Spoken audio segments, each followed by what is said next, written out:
The dispute between Amazon and Hachette has come to a close, but it's unclear which side, if either, came out on top. The multi-year agreement both companies signed on to entailed the freedom for Hachette to choose the prices of its products, a decision Hachette Book Group CEO Michael Pietich called great news for writers. It gives Hachette enormous marketing capability with one of our most important book-selling partners, said Pietich. The deal also stipulated that Hachette would take Amazon's advice and consider lowering the prices for their ebooks.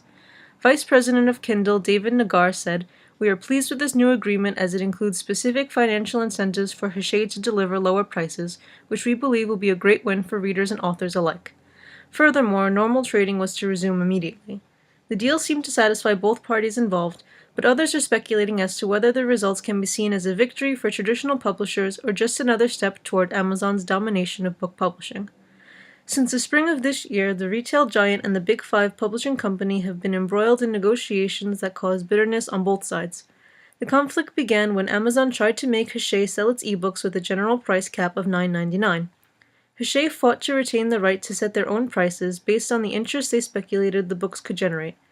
Amazon responded by removing the pre-order button from Hachette books and delaying shipping on orders. These strong tactics did a number on Hachette sales. Lagardère, the parent company of Hachette, reported an 18.5% drop in third-quarter revenue compared to last year's earnings. This was to be expected and indeed what Amazon was capitalizing on. Nearly 50% of book sales are through Amazon, so any restrictions from Amazon would surely cripple the publisher. More surprising, however, was the backlash Amazon received.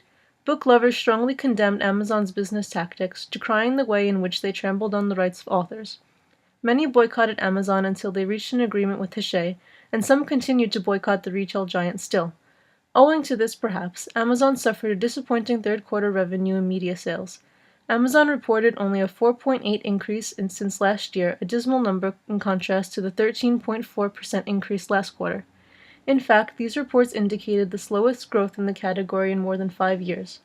Amazon's chief financial officer Thomas J. Skutak blamed the sales decrease on students renting books rather than buying, but it's more likely the controversy with Hachette played a greater role.